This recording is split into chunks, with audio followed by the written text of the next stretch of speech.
colocar então. Bom, gente, a proposta para hoje é o seguinte. Eu vou começar dando aula, então, tá? Depois da, da aula, a gente vai ter uma atividade para realizar hoje ou no máximo amanhã.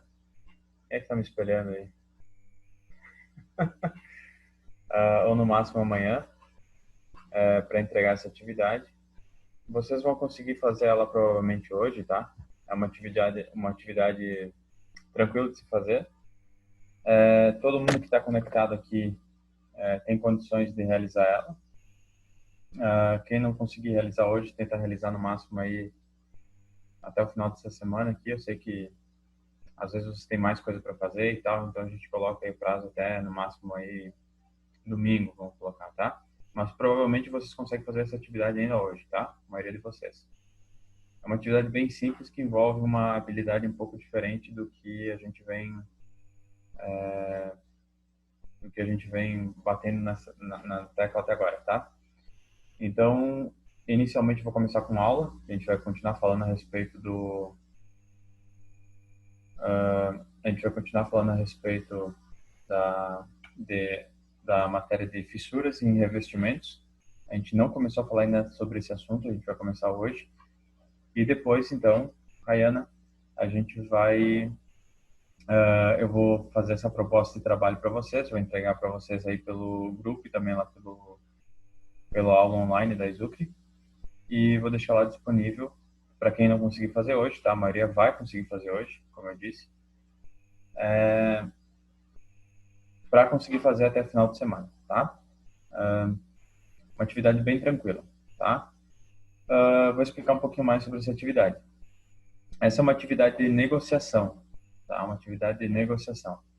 Vocês vão precisar de outra pessoa, vai precisar por exemplo, aqui, ó, vamos ver um nome aqui, ó. O Robson vai se conectar com o Giovanni, por exemplo. Tá? Ali no grupo, você pode utilizar o grupo para fazer duplas e tal, e vocês vão precisar de uma dupla, tá? Esse é o primeiro passo. É preciso uma dupla. Essa dupla vai ser composta por um engenheiro e um cliente, tá? O objetivo é negociação, é a questão de negociação. Então, é necessário, primeiro, o engenheiro ler o documento do engenheiro, depois o cliente ler o documento do cliente, tá? Aqui são dois documentos diferentes que eu vou passar, e depois disso, o objetivo é, o cliente vai querer fechar pelo menor valor e o engenheiro vai querer fechar o laudo pelo maior valor, tá? Então, é uma situação, vamos dizer assim, que talvez vai ser cotidiana, enquanto que um vai querer pechinchar, o outro vai querer aumentar o valor do seu negócio, tá? É meio que uma brincadeira e tal, mas faz parte do dia a dia, se tu vai parar para pensar, tá? Faz parte do dia a dia, tem pessoas que criam suas carreiras em cima disso, né? Em cima de negociação, né? Tem gente que é muito boa em negociação e é uma habilidade importante, eu acredito, para se cultivar, talvez para a gente tentar lapidar ela ao longo também da graduação, tá? Então é isso, gente. Essa é a atividade que a gente vai ter, provavelmente aqui no final da aula, vou deixar ela, vou deixar disponível também um tempo para isso. Não se preocupe em relação a isso. Eu disse que é uma atividade tranquila de se fazer, tá? E é isso, gente. Aí depois a gente vai começar a aula. E na próxima aula, gente, na próxima aula eu vou fazer uma atividade, então, que vai valer nota, tá? Vai valer nota. A gente já tem aquela atividade que é o vídeo que vocês gravaram. Vai ter mais uma atividade na próxima aula, que vai ser também, que vai ser discorrendo ao longo de toda a aula, que vai valer nota também, porque eu preciso ter mais nota, né, para fechar a questão da nota de vocês. Aí então eu vou deixar bem explicadinho, tanto aqui da forma como eu expliquei agora, também como escrito lá no aula online, tá bom? Então tá, gente, vamos começar a aula aqui, vamos espelhar aqui minha tela e a gente vai começar a falar sobre fissuras em revestimentos, tá ok?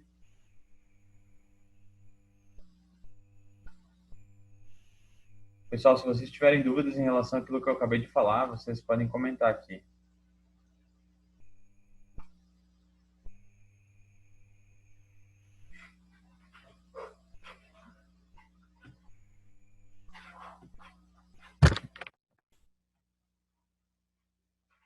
Então a gente vai começar falando sobre fissura em revestimento.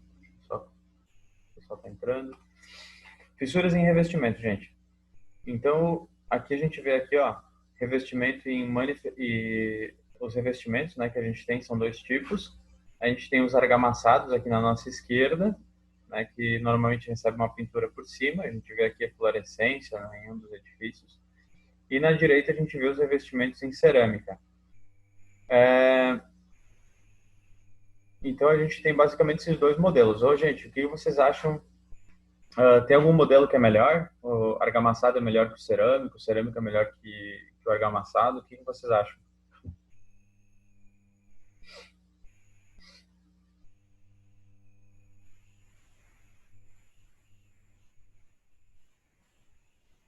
Cerâmica é melhor. O Giovanni está achando que o cerâmica é melhor. O que vocês pensam, gente? Cerâmica é melhor que argamassado? Porque os edifícios aí, vocês estão vendo que os edifícios novos estão saindo em... A maioria está saindo com cerâmica? Ó, bem colocado pelo Thiago. Os dois pode dar problema quando mal executado, exatamente. Depende de onde for colocado. Então, assim, a questão da cerâmica na fachada, vocês notam que é meio que não sei se dá para dizer uma tendência, mas aqui na região o pessoal tá batendo bem forte nisso, né? Quase todo edifício tem algum detalhe ou até ele completamente está revestido de cerâmica, né? Moda, não é verdade? Virou moda. Exatamente. Porque a chuva não bate diretamente, tá? A cerâmica, ela com certeza, né, em relação à durabilidade, com a cerâmica, ela é para ter a fachada, para ter uma maior durabilidade do que uma pintura. A ideia também é o seguinte, é que a cerâmica tu não vai precisar ficar trocando, ou no caso, pintando, né, é diferente da argamassa. A argamassa vai precisar ficar pintando, enquanto que a cerâmica não seria necessário essa pintura. Porém, seria necessário a troca, né? A troca das peças quando caem. Aqui na Prefeitura de Criciúma tinha incentivo para quem investisse nisso. Cerâmica da região. Ah, entendi. Bacana ela. A Carolina, desculpa. Mas ainda assim o rejunte não tem tempo de duração também? Perfeito. Só cuidar do rejunte e a cerâmica. Boa, Lavínia. Perfeito, Alan. Exatamente. A gente tem bem colocado por vocês, gente, a gente tem sim um período do rejunte, né, para ser refeito. Isso aí é questão de manutenção, né? E obviamente tem que ser verificado com o fabricante. Aí depende do fabricante, vai te dar um valor diferente de tempo, né? Ó, o Rangel disse, mas dependendo da peça cerâmica, o rejunte nem se usa. Ah, sim, tu quer dizer porcelanato, alguma coisa assim? Ou junta seca, né? Ou se usa os epóxis que têm durabilidade grande, ok? Esse de rejunte seco não funciona em fachada, eu acho. Hum. Tá certo. Ó, mesmo junta seca se aplica rejunte. Pá. Show de bola, geramos uma discussão. Bom, bom isso, bom isso. Saudade da sala de aula que a gente podia discutir, o pessoal ficava falando e, né? Tá certo, gente. Então, gente, obviamente tem várias informações aí, né? É, que bom que vocês estão participando. Então, assim, ó, questão de fachada, no meu ponto de vista, sim, aumenta a relação da durabilidade da fachada, a cerâmica, tá? Ela, no meu ponto de vista, aumenta, assim, a durabilidade, tá? Tem um porém aí da cerâmica, se não for bem colocada, e a gente vê ali no prédio da direita, que caiu alguns pedaços dessa cerâmica, né? Então, tu imagina, tá passando uma pessoa embaixo e caindo aquela cerâmica na cabeça dela, machucando, matando até, né? Isso aconteceu, olha, na frente da Izucre, ali no prédio da esquina da Izucre, isso aconteceu, tá? Não é no prédio da Izucre, mas no outro prédio ali da frente da Izucre. Aconteceu do prédio, tava caindo a cerâmica, não sei se vocês se recordam, até talvez vocês não notavam isso, né? Mas eu noto isso direto, porque faz parte do dia a dia, né? A gente acaba, depois que vocês tiveram essa matéria, acredito que começaram a olhar também os edifícios, prédios e casas com outros olhos, né? Tentando ver onde é que está o problema, por que daquela fissura ali, por que que aquela cerâmica está caindo, né? Tudo isso vocês começaram a se questionar, né? Bem provavelmente. Espero que sim. Eu lembro que quando eu tive essa matéria foi assim, né? Fica anotando tudo, verdade. Bem assim. Fica olhando assim, bah, mas será que o que está acontecendo ali, né?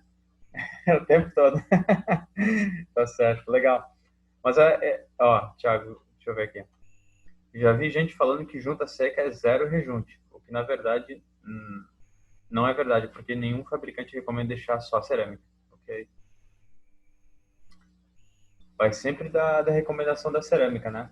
O cara que fez a cerâmica, né? A Portinari, a Secrisa, enfim. Quem fez vai ter um manual de como fazer e como colocar, né? Então, mesmo para porcelanato. Eu estava colocando aqui, gente, que essas cerâmicas, quando colocadas, a gente tem que colocar ela com argamassa colante AC3 e ainda mais argamassa colante AC3 do tipo argamassa estendida, né? Com tempo estendido. Por conta que ela está num ambiente o mais, o mais ríspido possível, mais difícil de, de passar assim, o dia a dia naquela. Assim, como é que eu vou dizer assim? Isso a, as intempéries são as mais fortes possíveis, né? Porque a gente está de fora do edifício, recebendo então toda a pancada que vem, recebendo vento, chuva, enfim, tudo que vem ali das intempéries, sol, né? Vai estar atacando essa cerâmica. Então, ela ficar colada é a parte mais importante que tem. Aí vamos ver o que o pessoal falou também aqui, ó. Em nossas obras, nem sempre verificamos o manual do piso, inclusive tomamos cuidado com os espaçadores. O professor tem colega com problema em acessar a aula. Ah, é? Bom, aí não sei, gente. O link lá tá certo, vocês estão dentro da reunião, né? Então, a princípio, não é para ter problema. O problema é com eles, não é com a gente, tá? Estou vendo de boa. Beleza, Osmar? Que bom. Então tá, gente. Opa, mais um comentário. Se não seguir o recomendado pelo fabricante, perde a garantia do piso e do azulejo. Verdade, exatamente. Ah, show de bola.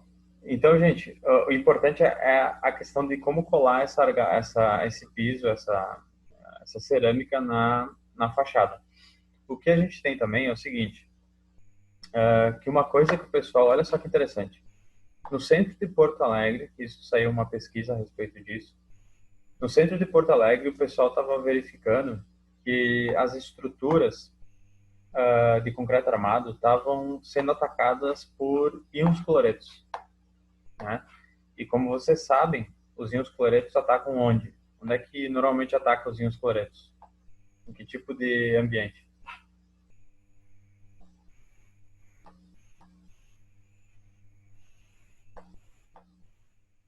Não, não é úmido. Marítimo, isso. Então, no ambiente marinho, exatamente. Em um ambiente marinho onde tem o NaCl na superfície, tem no ar, né, dissipado, normalmente é comum, né, acontecer nos edifícios ali dessa orla marinha ser atacado por íons cloretos, né, onde que ataca a armadura e dá aquela corrosão profunda que a gente chama de corrosão por pit. Isso a gente já viu nas aulas passadas. Mas os caras estavam vendo essa situação em Porto Alegre, no centro de Porto Alegre. E, sendo que, obviamente, lá não tem mar, não tem nada. E, então, o pessoal começou a se perguntar, né? Mas por que isso está acontecendo? Por que isso está acontecendo aqui no centro de Porto Alegre? Não faz sentido nenhum. O pessoal foi verificar e foram levantar várias questões, várias hipóteses e chegaram na limpeza. A limpeza dos edifícios da parte de fora, o pessoal estava utilizando detergentes, produtos de limpeza que continham cloretos na formulação. Exatamente, cloro na formulação. E aí o que acontecia? Aquele cloro penetrava por dentro das juntas de dilatação das cerâmicas, o rejunte, e entrava para dentro do concreto armado. E aí fazia com que ocorresse a, a, a corrosão das armaduras por íons cloretos. Interessante, né? Então, se deparem quando vocês fizerem um manual de para o morador, quando ele limpar a casa, ou se tiverem a oportunidade de fazer para uma construtora, ou se vocês forem essa pessoa que faz a questão da manutenção de uma construtora, se é de vocês, enfim, quando fizer a manutenção de qualquer coisa, tá? Verifique se no produto não tem cloro, tá? Porque daí o que acontece é isso, tá? Ao longo do tempo, obviamente, não vai usar uma vez e isso vai acontecer. Isso era um costume natural de se utilizar, por exemplo, cloro misturado com algum produto de limpeza e limpar toda a fachada com isso. E aí que está o problema, tá? Então, não se utiliza nenhum produto de limpeza com cloro, que contenha cloro, para limpar o edifício. Então, tome cuidado com isso, tá? Essa é uma questão que aconteceu lá no centro de Porto Alegre, só para se avivar.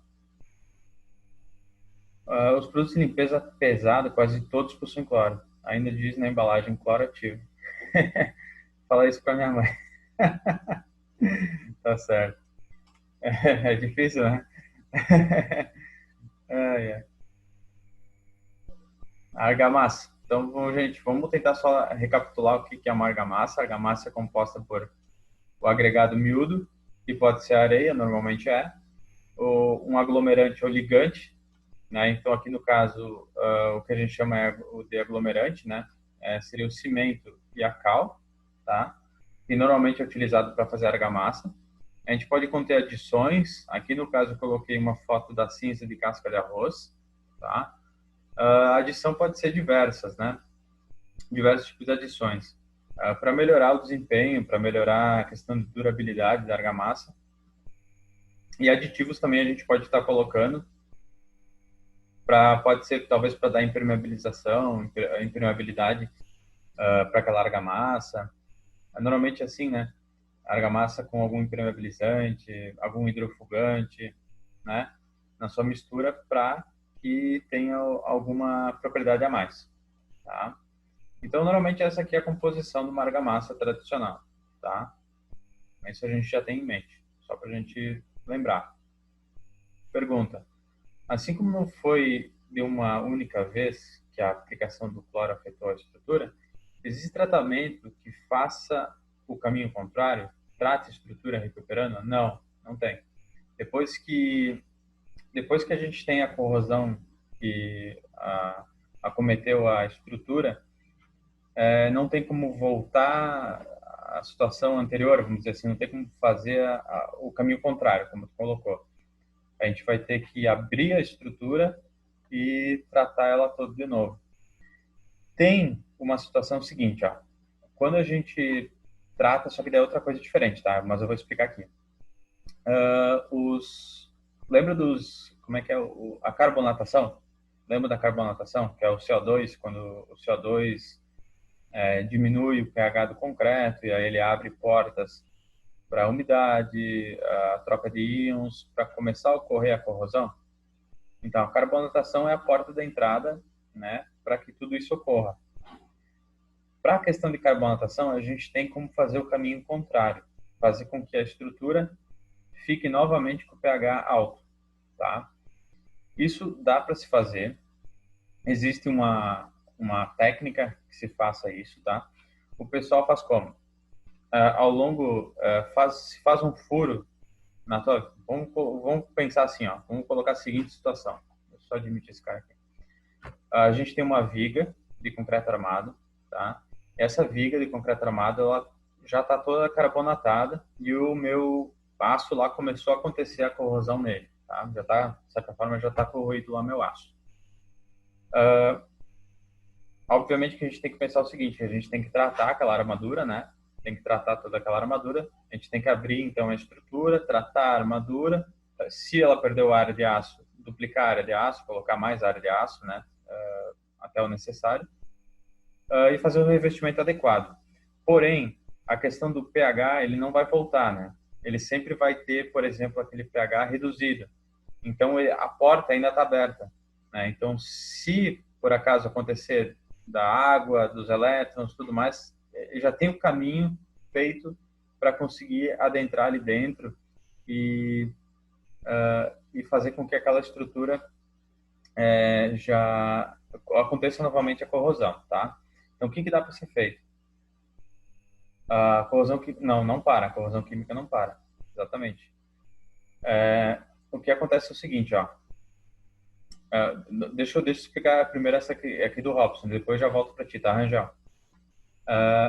Aí depois de feito, refeito, vamos dizer, essa capa aí ao longo da barra de aço, dá para colocar eletrodos, tá, nessa barra de aço e conectar esses eletrodos numa outra barra de aço, tá? Essa outra barra de aço vai ter um pH diferenciado e fazer uma transferência de elétrons, tá? E essa transferência de elétrons que dá para se fazer vai fazer com que eletrólise, perfeito, vai fazer com que toda a barra de aço da viga, ao redor de toda ela, o pH suba, tá? Então vai fazer essa troca de pH uma com a outra. E isso dá para se fazer numa barra, num concreto. Se por acaso a carbonatação acometeu ela e e é necessário, por exemplo, né, fazer com que o pH volte a 12,6, a 13, enfim, subir o pH lá de toda aquela viga. Então, tem esse processo existe, né? E dá para se fazer, por exemplo, o caminho contrário de toda a estrutura, tá? Então, dá para se fazer isso sim. Agora, o Rangel perguntou, e a corrosão química não para? Então, a corrosão ela vai parar no momento que tu fechar as portas, né? Como é que tu fecha a porta? Dessa forma que eu acabei de falar, tá? Evitando que o pH fique abaixo do 12,6, né? Fique no 9. E que tu faça a devida manutenção ali na barra, lixe toda ela, tire toda a corrosão, passe o impermeabilizante na barra, né? Depois disso, ela vai cessar sim, tá? Ela vai parar, tá? Acredito que está respondido pra gente. Se restou alguma dúvida do que eu falei, pode perguntar aí. Enquanto isso, a gente vai continuar falando aqui a respeito da tal da argamassa. Então, a argamassa, então o revestimento argamassado, tá? A gente recebe, normalmente ele vai ser colocado em cima de uma base, né? Pode ser alvenaria ou concreto, ou pode ser o bloco de concreto, enfim. E normalmente ele tem essas três partes aqui, né? Seria o chapisco, o emboço e o reboco. Normalmente essas três camadas, tá? Às vezes ainda tem o revestimento de camada única, mais reboco. Às vezes a gente tem chapisco, mais um revestimento de camada única. Enfim, aí vai variar do que tu... de obra para obra, vamos dizer assim, né? Então, o que acontece? Aqui, explicando rapidamente. Qual é o principal causador dos problemas em revestimentos? É esse cara aqui, ó. O chapisco, tá? Na realidade, é a falta dele que causa problema. Então, se o cara fez um chapisco, né, errado, tá? Se o cara fez um chapisco de forma errada, ou se ele não fez, se ele deixou de fazer, isso provavelmente vai acarretar num problema futuro da queda da argamassa, de desplacamento, de fissura. Então, a maioria dos problemas está aqui no chapisco, tá? Então, marquem isso. Se o cara não fez um chapisco bom, não chapiscou bem a parede, aí depois as camadas que vão ser as subsequentes, vão ser o emboço, o reboco, não vão grudar adequadamente, tá? Não vão ancorar adequadamente. O chapisco, ele cria a primeira camada, então, de contato entre, que vai ser o cara que vai unir, né, o emboço e o reboco com a alvenaria. Ele é o cara mais importante que tem, tá? Ele faz tipo uma âncora dentro do poro. Deixa eu ver se consigo desenhar aqui. Eu consigo desenhar. Então, o chapisco aqui, ó. Imagine que aqui a gente tem o tijolinho, tá? O tijolinho lá ele tá cheio de poros, né? Alguém levantou a mão? É isso? Patrícia Miotelli, raised hand. Pode falar. Foi sem querer? Como é que... Ergueu a mão sem querer? Agora tem que falar. Agora é obrigado a falar agora. É. Não, beleza. Aí o que acontece? O chapisco, então aqui imagine que esse desenho vermelho aqui seria então os poros ali que são do tijolo, tá? E aí depois, o que acontece? Quando o chapisco vem, ele vem e ele se enterra aqui para dentro, tá? Então ele vem e ele se enterra para dentro dos poros. Então ele realmente penetra, opa, ele realmente penetra um pouco para dentro do do tijolo. Então ele cria essas certas âncoras, vamos dizer assim, para dentro do tijolo. Aí ele faz aí a camadinha de chapisco aqui, né? E ele é o principal, gente, ó. Os problemas que a gente vai ver daqui para frente, olha, 80, 90% é chapisco, tá? O cara não fez um bom chapisco, tá? Então aí depois vem a camada de emboço, né? O emboço mais grosso, né, para compensar o erro, e depois vem a camada da massa fina aí do reboco, tá bom? Então, só para a gente ter uma noção aqui. Deixa eu apagar isso aqui. Eita, cacete, agora foi tudo. Então tá, vocês entenderam aí qual que é a ideia, tá? Perguntas a respeito disso, se vocês quiserem, vocês podem perguntar à vontade, tá?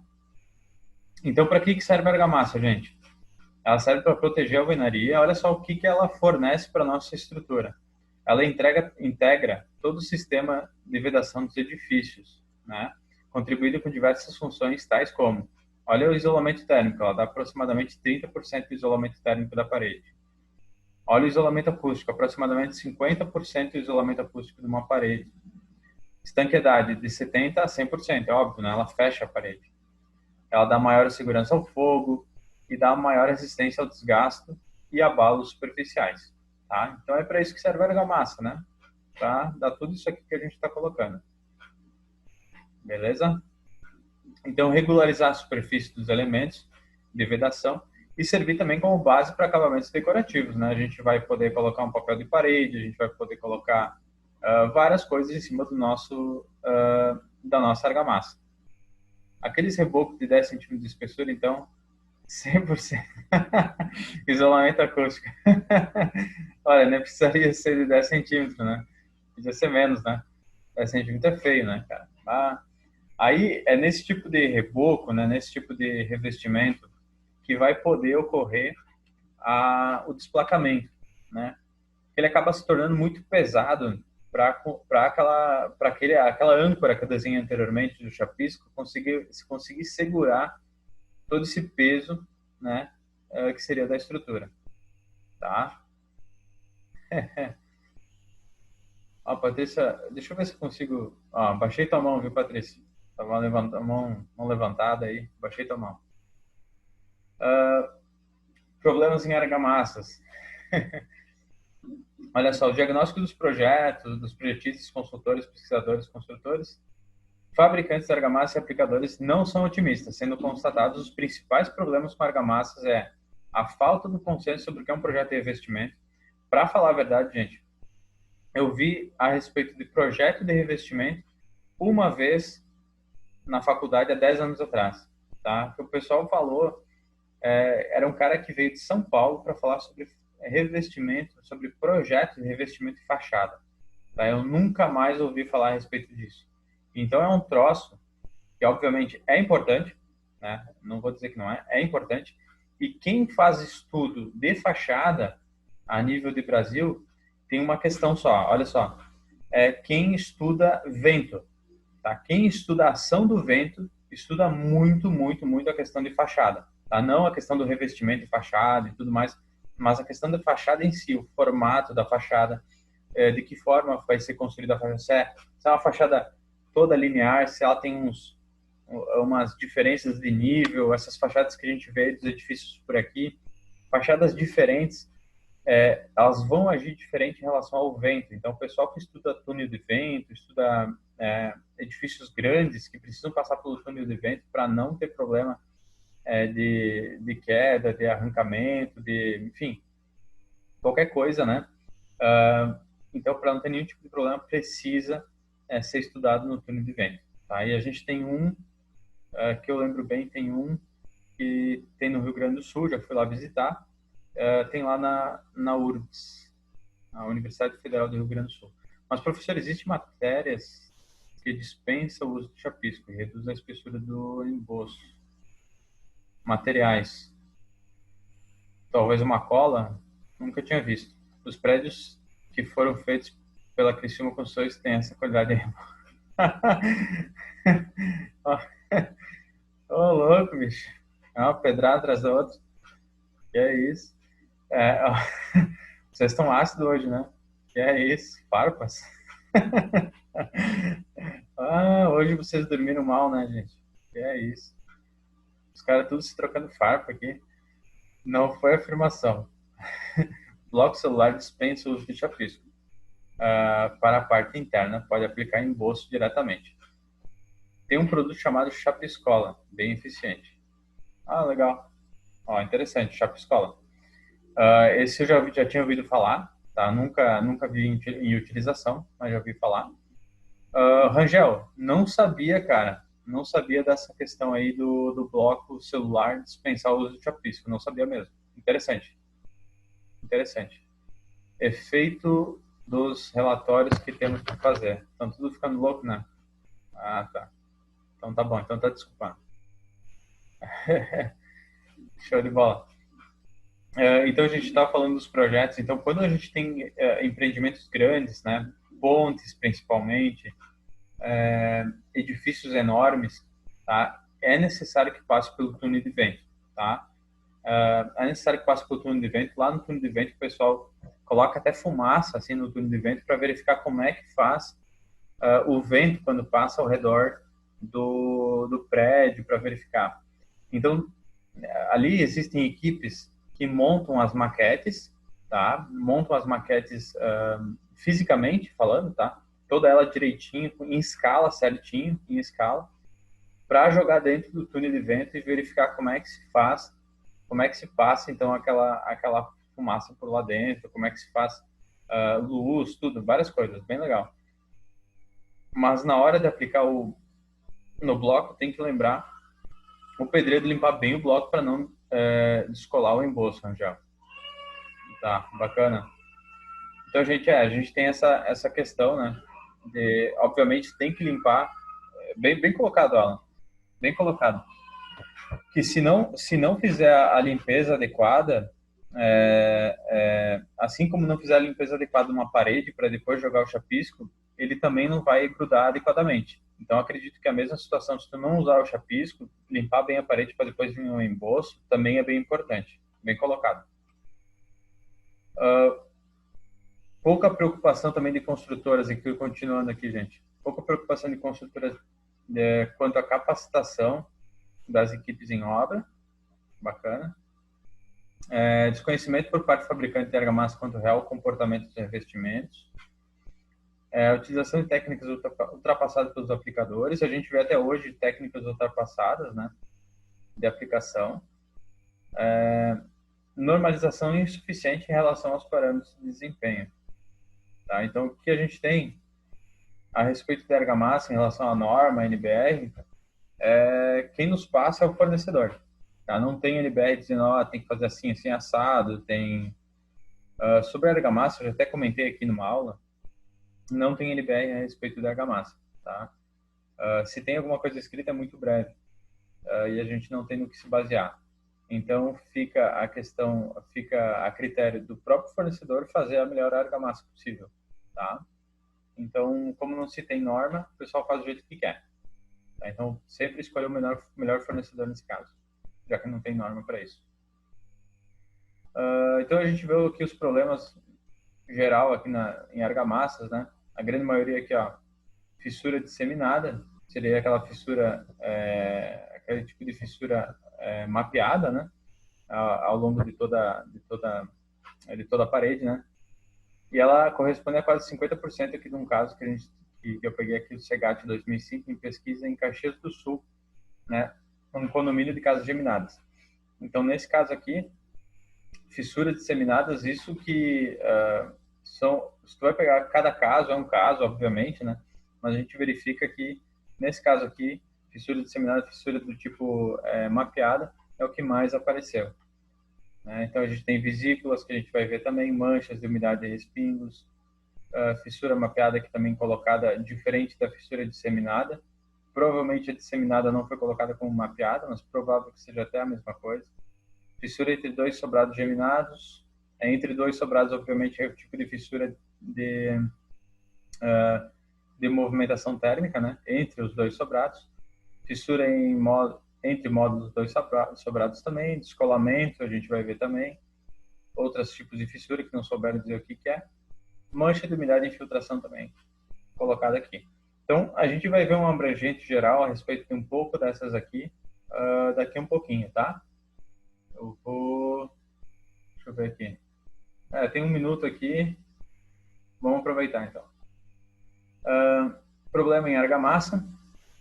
A deterioração dos revestimentos de argamassa, eles passam por um processo que ele pode ser ou físico-mecânico, ou químico, ou biológico. Então, por exemplo, com físico-mecânico, é tipo uma pancada, tração, compressão, enquanto que químico é mais a questão de, tipo, sulfatos atacando a tua estrutura, né? E a questão biológica seria, então, algum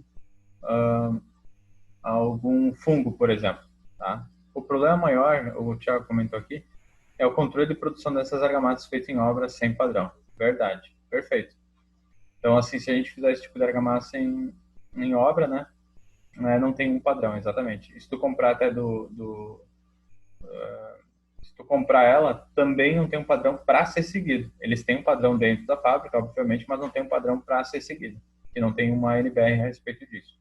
Vai cair. E a gente já volta, tá? Aqui. Ok, começou a gravar. Foi fazer o trabalho assim, de forma um pouquinho diferente. Vocês podem fazer pelo WhatsApp, então, acho que dá para fazer assim. Coloquem duas pessoas que vocês querem, tipo, vamos colocar aqui a Caroline e o Guilherme Mondo, tá? Eles fizeram uma dupla, eles começam a conversar entre eles no WhatsApp. Conversem por áudio, tá? Eu não preciso saber qual é o teor do áudio e tal. E aí, nessa negociação de vocês, só lá no final vocês vão ter um valor, vocês vão chegar num valor, tá? Então, a Caroline vamos dizer que a Caroline é o engenheiro, tá? E o Guilherme é o cliente. E aí, vocês vão colocar lá qual que foi o valor que vocês chegaram, tá? Então, lembrando que a competição, vamos dizer assim, o engenheiro tem que chegar no maior valor possível e o cliente tem que chegar no menor valor possível. Vai ser uma briga entre os dois para conseguir chegar num valor, tá? Depois eu vou mostrar os resultados aí. É uma negociação, exatamente. O objetivo de vocês é negociar, tá? O cliente é negociar tentando trazer para baixo o valor, tá? Isso sempre vai acontecer em qualquer situação, tá? Numa empresa, no dia a dia, se for um laudo também, que é isso que eu estou colocando aqui para vocês, né? Vai ter um modelo ali do laudo e tal, um modelo de trabalho para isso. Vai ter toda escrita ali dizendo qual é a situação e tal. E em cima disso, vocês vão dar uma estudadinha antes de fazer a ligação para esse cliente de vocês. Em cima disso, vocês vão dar uma estudada, pensada um pouquinho antes de que forma vocês vão arquitetar os argumentos. E aí, em cima disso, vocês vão trilhar uma forma de tentar negociar com aquela pessoa para tentar dar um maior valor ou um menor valor, dependendo de quem for quem, tá? Vai ter um assunto para essa negociação? Sim, sim, é um laudo, tá? Vocês estão negociando o valor de um laudo. Mas para qual serviço? É um laudo de um serviço de manifestação patológica. É uma casa, sim. Aí depois, como eu vou passar o arquivo para vocês, aí vocês vão ver exatamente qual que é a negociação toda, tá? A conversa, tá? Inclusive as imagens, tudo certinho. Se for por áudio e preciso gravar a ligação, não. Aí vocês podem fazer o seguinte, como vocês vão falar por áudio um com o outro, falem por áudio, tá? Um com o outro, tá? Ou se quiserem fazer por ligação aqui pelo Zoom e tal, pode ser também. Mas depois, no final, só me bate um print screen de quanto é que é o valor, tá? De quem as pessoas que participaram, tipo, foi o Robson e o Guilherme Bernardo que participaram. O Robson era o engenheiro e o Guilherme era o cliente. Chegamos no valor de 300 por laudo, sei lá, 300 pela visita e 3 mil reais pelo laudo, tá? Esses valores que eu quero saber para a competição, tá? Não, vocês não vão escolher, Rangel, vocês não vão escolher as manifestações, elas estão dentro do modelo que eu vou passar. Se for por áudio, é preciso gravar a ligação, né? Isso eu acabei de explicar. O professor vai querer escutar o áudio? Não, não é necessário que eu escute o áudio, tá, Giovanni? Não é necessário. Só chegar no valor final, tá? Qual o preço inicial? Aí depende de vocês. Se o cliente conseguir chegar a zero, fazer de graça, tranquilo. O engenheiro que vai ter que deixar, né? Tentem não avacalhar, tá, gente? Não avacalhem, sério. Tentem fazer esse negócio sério, tá? É só uma negociação, tá, gente? Só uma negociação. Tentem jogar o valor de vocês, o cliente vai tentar jogar para baixo. Tentem pensar que realmente é uma situação de verdade, tá? Se coloquem como se fosse uma situação de verdade mesmo. Deixa eu só colocar o pessoal entrar na sala. Se coloque como se fosse uma situação real, tá? Coloque os pontos positivos e o cliente vai ter que compreender isso. Vocês têm que chegar numa conversa. Essa é uma negociação, tá? Eu não vou pagar 30 mil. Bom, mas daí eu vou começar com 30 mil. Acho melhor ter um preço inicial. Então. Eu pago 10 pila. Você vai passar um valor como exemplo? Valor como exemplo, gente. Então, assim, ó, como base assim, que a gente tem aqui, é o seguinte. Para visitação técnica, tá? Tem gente que não cobra nada. Eu não vou dizer que tá certo nem errado, tá? Para cobrar ou não cobrar. Vai depender de cada pessoa, tá? Quando eu estava na ativa, eu cobrava R$ 350 para ir, dependendo do lugar, tá? E eu dizia o seguinte, ó, esse 350 é para visitação, para dar minha opinião falada para vocês, o que vai acontecer.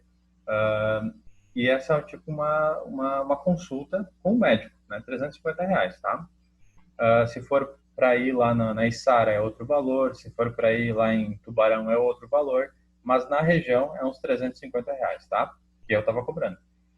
E aí o que acontece? Esse é o valor da visitação, tá? E aí tu dá teu parecer lá, tu fica lá meia hora, uma hora por aí, tá? Inclusive tu bate fotos e tu se prepara para montar efetivamente um laudo, tá? Então tem que ter todas as fotos, tudo certinho. Aí tu diz pro cara o seguinte, ó, meu amigo, se tu quiser fazer um laudo, eu vou abater esses R$ 350 do valor que eu vou te cobrar do laudo, tá? E aí, dependendo da quantidade de trabalho que tu vai ter, tu vai aumentar ou diminuir o valor. Normalmente ele vai começar ali nos R$ 2.500 por aí, inicial, tá? Dependendo da pessoa, cobra 1.000, 1.800 e tal. Para mim, estava na faixa dos 2.500, eu não cobrava menos que isso, porque para mim não fazia sentido nenhum não cobrar menos que isso, tá? E aí começar de 2.500 para cima. Aí dá para chegar a 5, dá para chegar a 6. E para particular é por aí, tá, gente? 6, 7, no máximo 7, tá? Enquanto que, como eu já comentei com vocês, para questão jurídica pode ser bem mais alto, tá? Eu até comentei ali no grupo esses tempos aí, um valor que foi fechado, foi 8 mil e pouco e tal. Tem outros casos que fecha por 15, 20, 30, tá? Eu tenho um caso que eu fechei por 30, tá? Mas aí envolveu mais gente, envolveu eu, um advogado, um engenheiro agrimensor, envolveu mais gente, tá? Se for parente, tem desconto, tá? Dependendo da obra, se for obra grande, pode ser maior, parente tem que ser bem mais caro. Beleza, tá certo, gente? Então, mais ou menos essas informações gerais. Vocês vão ter, não somente hoje, vocês vão ter até final de semana ali para fazer, tá? Então, até sábado e domingo para fazer, me entregue na próxima terça, não tem problema. Mas utilize o tempo que vai estar sobrando hoje para fazer isso aí. Não vai demorar muito, tá? Mas eu sei que vocês, tem muita gente que tem outros afazeres e pode deixar para a próxima terça-feira sem problema nenhum, tá? Eu vou abrir no ambiente virtual lá um local que vocês vão postar o arquivo com print, tá? E é isso, tá? Vamos continuar com a nossa aula aqui, beleza? Se você tem alguma dúvida em relação a isso, eu vou postar lá aqui também, e lá no ambiente virtual, os arquivos, tá? Do cliente e o arquivo do engenheiro. Tem um sobrinho que se formou semestre passado, que faz por 500. Ai, ai. Tão piadista, né? Vamos abrir aqui a questão de fissuras aqui, gente. Beleza.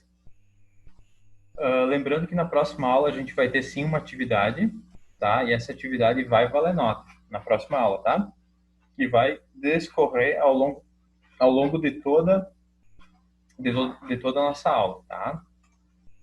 Então vai valer nota uma atividade na próxima aula, só lembrando vocês, tá?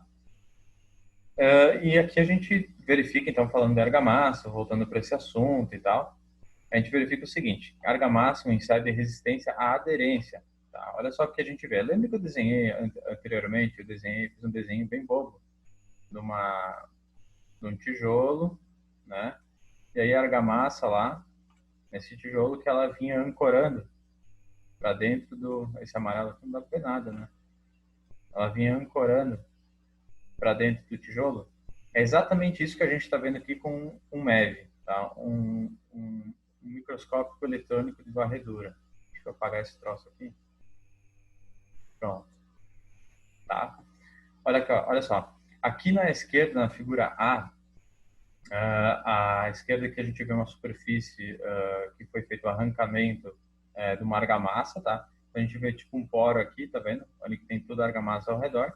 E quando o pessoal focou dentro do poro para ver como é que estava, então tinha vários cristais, olha aqui como está escrito, ó, microscópio eletrônico de varredura, obtido pela ampliação de um ponto da superfície do bloco contendo pasta aglomerante, em que se pode ver a etringita, principal responsável pelo intertravamento da argamassa ao bloco. Então é isso que estou dizendo. Lembra que eu falei as âncoras dentro do poro? Então, falando da parte técnica, né, então a gente está dizendo que a etringita, que é um elemento que se forma no momento que a gente tem a hidratação do cimento, se formando dentro do poro, né, que é responsável pelo intertravamento da argamassa ao bloco. Tá? Então, isso é a questão que eu falei para vocês, que o chapisco é o cara mais importante, por conta disso que eu estou apontando para vocês. Tá? E aí a gente verifica um dos primeiros problemas, que é o descolamento. Os descolamentos, então, consistem na separação de uma ou mais camadas do revestimento de argamassa, devido, então, ao desprendimento do revestimento. Esse local apresenta um som cavo ao som de percussão. Então, quando tu bate, né? Quando tu bate, tu escuta, então, um barulho de um som cavo, né? Um som que está oco ali por dentro, tá? Isso pode acontecer também tanto com cerâmica quanto com argamassa. Tá? Vocês já presenciaram isso? Vocês já tentaram bater numa parede e verificar que ela estava oca? Ou até em piso? É uma pergunta. Sim ou não? Beleza. Em casa, Guilherme? Beleza. Então, esse é o som, tá?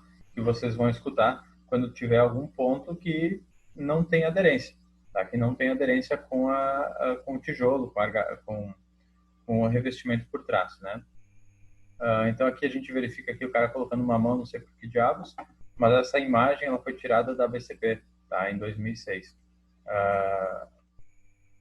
Associação Brasileira de Cimento Portland, tá? Associação Brasileira de Cimento Portland, tá? Em 2006, tá? Então essa foto aqui a respeito do descolamento. Por que que acontece o descolamento? Aqui a gente verifica que toda essa face que tem o tijolo aqui exposto, né? Ele realmente não tem praticamente chapisco, né? Onde é que você não vê no chapisco aqui? Não tem nada. O pessoal simplesmente jogou ali argamassa por cima e tal e descolou, né? Então, novamente falando o porquê das causas dos problemas que estão ocorrendo, tá? Ó, mais descolamento. Aqui é um descolamento em camada, né? Dá para ver que foi feito mais de uma camada. Olha aqui na figura da esquerda. A gente verifica que tem mais que uma camada aqui, ó. Olha aqui, uma, duas, três camadas praticamente. Esse tem um reboco de 10 centímetros. Esse tem. Tem pedreiro que diz que a ranhura do tijolo dá aderência. Sim, sim, Jonathan. Sim, ela vai aumentar sim a aderência, por isso que o tijolo tem ranhura, tá? É importante sempre dar aderência. Mas não garante, tá? Quem garante é aquilo ali que eu falei do chapisco. Aqui na garagem tem um porcelanato oco, bem na subida. E o carro passa sempre em cima e nunca quebrou. Que bom, hein? Esse prédio, imagina a alvenaria como essa. É verdade. Então, o que a gente tem aqui é uma situação também de descolamento em placas, tá? Pode acontecer o descolamento em placas quando se coloca muita cal na argamassa também, tá? Se tiver muita cal na argamassa, ele pode criar uma tal de mica, tá? Que é uma pedra, tá? Que na natureza é encontrada naturalmente, mas ela é formada aí, então entre as faces de uma camada a outra e acaba, então, dividindo essas camadas que tu vai fazendo a mais para compensar a questão de desnível, né? Então, pode acontecer se tiver muita cal. O pedreiro pede para pôr mais, para dar mais liga. É complicado. Outro tipo de descolamento aqui também, é um outro modelo aqui, é um outro formato de descolamento diferente do anterior que a gente viu, tá? Então, por que normalmente acontece o descolamento?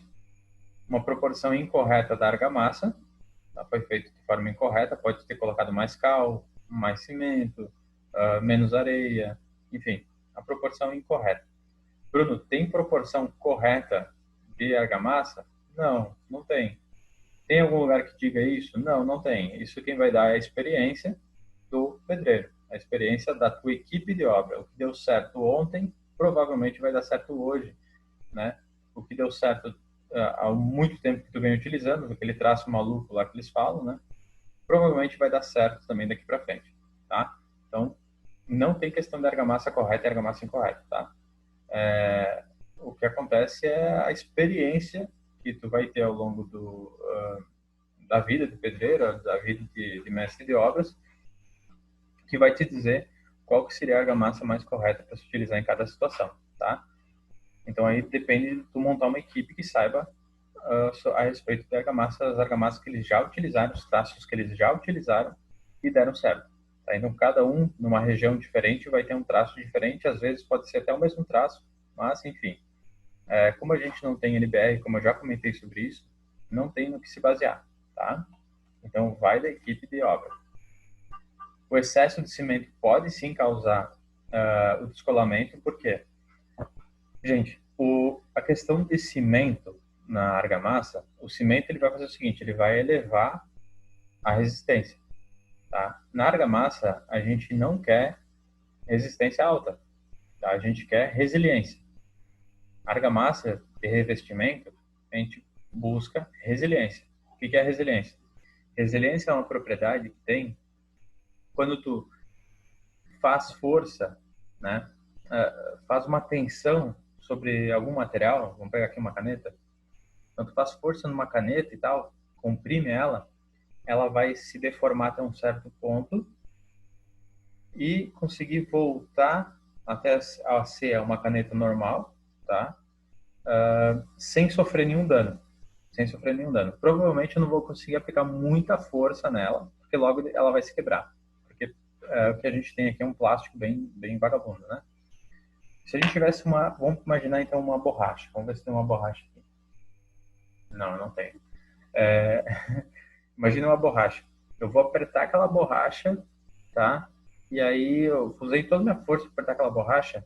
E aí depois ela faz o quê? Ela volta para o estado natural, tá? Sem nenhuma deformação. Então isso é a resiliência, tá? Do material. Então quando eu estou buscando uma argamassa, estou buscando uma argamassa resiliente, uma argamassa que ela consiga deformar e voltar a seu estado natural sem sofrer nenhuma fissura, sem sofrer nenhuma alteração no material, tá bom? Então eu não tô buscando cimento, não estou buscando colocar mais cimento que ele vai me dar resistência. Quem é o cara que me dá resiliência?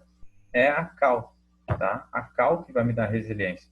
Então eu estou buscando uma mistura de cimento que me dê um pouco de resistência com uma mistura de cal suficiente para me dar uma melhor resiliência daquela argamassa, tá? Vamos ver o que o pessoal falou aqui. Então, areia barrenta está liberado? Não, não está liberado, tá? Não dá para se utilizar areia barrenta, areia com sílica, né? Porque ela também causa, então, descolamento. Depende, às vezes, tem material orgânico também, tem que ser lavado. Se tiver material orgânico, também tem que ser lavada a areia, tá? Então, aqui a gente coloca aqui emprego de materiais com alto teor de finos, que é o caso da areia barrenta, que o Jonathan falou, o barro, enfim, que não seja areia, não seja areia em si, né? Ela vai ter um alto teor de finos, vai ter muitos finos aí, e esses finos vão tratar de roubar aquela água que era para hidratar o cimento e vai fazer com que ocorra a fissuração e também o descolamento, tá? principalmente que a gente está colocando silto argilosos, né? O barro, aquela argila, né? É o que a gente está falando do silto argilosos, tá? Qualidade da cal também é importante por conta daquilo que eu falei até agora, né? Se tem que se utilizar então uma cal que já se passou por um processo de hidratação, para que ela não hidrate no momento que tu está utilizando ela para fazer o revestimento argamassado, que daí ela pode também roubar água da mistura e causar também fissura, tá? Então se utiliza uma cal com que já seja hidratada. Emprego de aditivos plastificantes também, tá? Então não se utiliza aditivo plastificante para argamassa, tá? Também pode acontecer o descolamento por aplicação em argamassa sob base contaminada, né, engordurada ou impermeabilizada, onde obviamente ela não vai conseguir fazer a aderência do chapisco.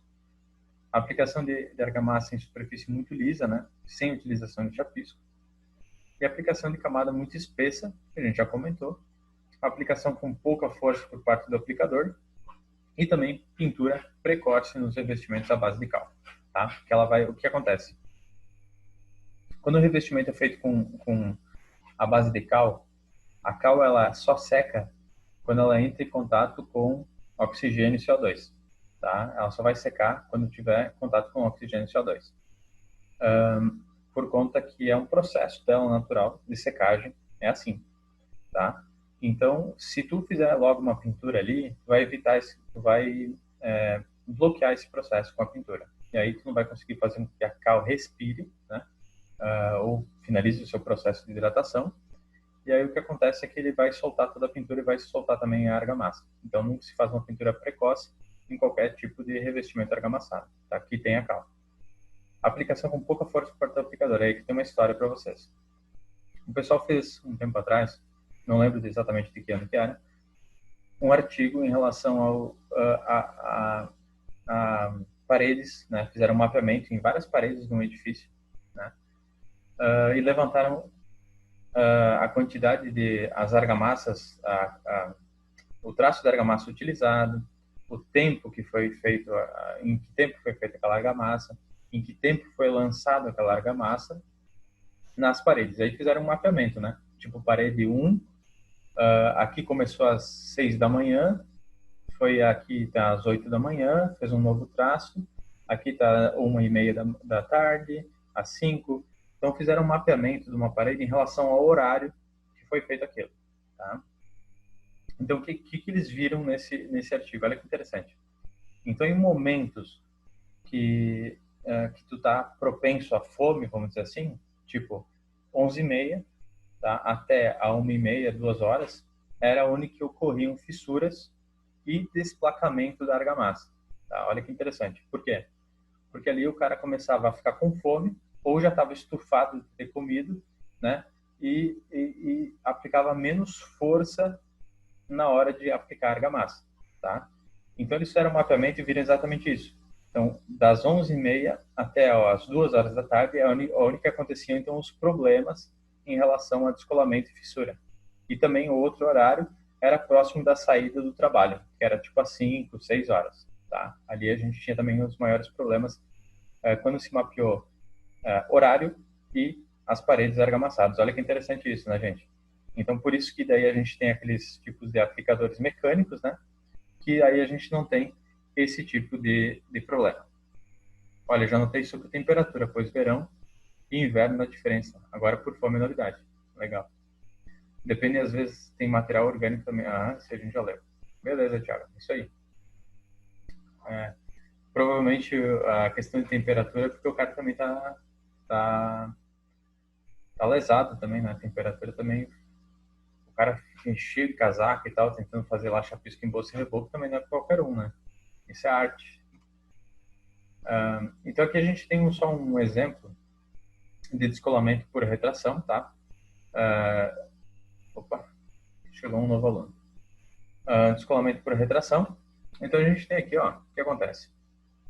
O substrato, pode ser o concreto, pode ser o tijolo, né? A parede acaba absorvendo menos água, né? Tá vendo que a flechinha é menor aqui, ó?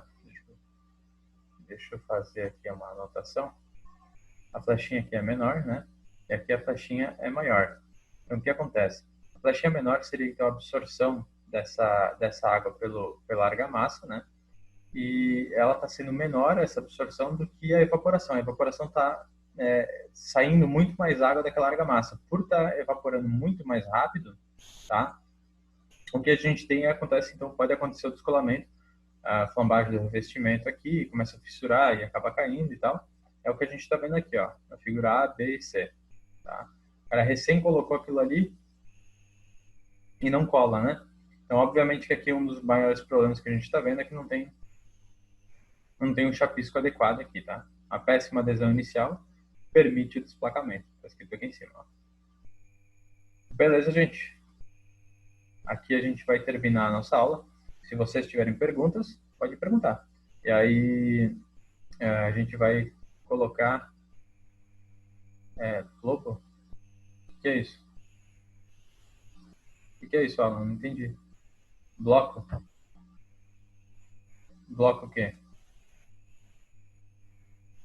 Formula uma pergunta aí, rapaz. Tu lança uma palavra aí, tu quer espera que eu entenda? O que é esse bloco? Bloco solar. Que o Rangel estava falando. É verdade, exatamente. A gente verifica que esse bloco aqui, né, talvez parece até celular, pela imagem parece que é celular, e provavelmente não tem chapisco aqui, né? Aí a gente verifica aqui o problema. Logo após o lançamento da argamassa, sofre retração ainda no estado plástico, pela péssima adesão inicial, permite o desplacamento. Professor, então, quanto menor a espessura do emboço, a chance de aderência ser menor. Caramba! Professor, então, quanto menor a espessura do emboço, a chance da aderência ser melhor? Hum, eu sei que tem um limite, tá, Rangel? Sei que existe um limite aí para a questão do tamanho da espessura do emboço, mas em relação a tamanho, eu não sei te dizer não, cara. Mas assim, a ideia aqui é o seguinte, é que quanto mais emboço tem, quanto mais maior a espessura, mais ela vai estar lutando, vamos dizer assim, vai estar lutando a favor da gravidade. Então, quanto mais a gente tem, mais gravidade vai agir em cima dela e mais, com maior probabilidade vai acontecer isso. Esse bloco de concreto, o celular é maior as peças. Isso. E bloco de concreto comum.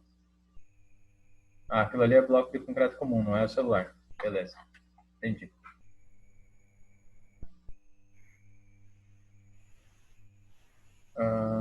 Mais espessura, maior carga, peso, exatamente. Então, mais facilidade de cair. Exatamente, Thiago, é isso aí. Uhum. Ah, bloco de celular que está sendo com argamassa C1. Interessante, não sabia. Bacana. Perguntas? Pode continuar perguntando.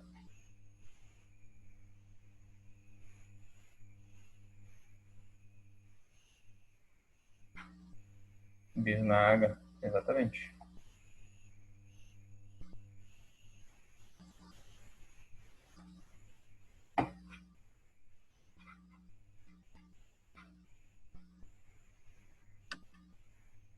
Sem pergunta, gente?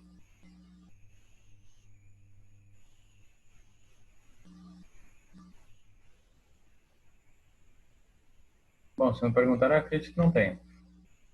Então, eu vou colocar o trabalho de vocês lá. Opa, tem, acho que pergunta. Bloco celular usamos nas caixas das escadas e usamos chapisco. Ó, tem gente que usa chapisco no bloco celular. Interessante. Então, eu vou deixar, gente, os trabalhos tanto no WhatsApp, o arquivo do cliente e o arquivo do engenheiro, assim como eu vou colocar lá no ambiente virtual, na sala de aula virtual. Vou abrir a aula de hoje e vou colocar os arquivos lá também. Aí vou abrir um trabalho para vocês postarem o print screen da tela que vai dizer para vocês qual o valor que vocês fecharam, tá? E ao longo quando todo mundo me mandar, eu vou mandar para vocês para ver quem é que ganhou, tá? Aí vai ganhar um presente. Vou postar lá para vocês um corneto. Tá? Espero que não derreta. Postar lá para vocês um picolé, tá? Aí, se chegar só o palito, aí não tem culpa, tá, gente? Ô, gente, falando sério. Eu vi, eu vi falar que o pessoal tava fazendo teleentrega de sorvete, gente. Pelo amor de Deus, cara. Não sei como é que os caras entregam sorvete, cara. Porque esse negócio de teleentrega, né? Como é que a sorveteria tava vivendo? Por isso que o pessoal tava fazendo teleentrega. Aí chega o que na casa do cliente? Uma casquinha? Eu nunca vi isso. Ai, vale pedir 2.000.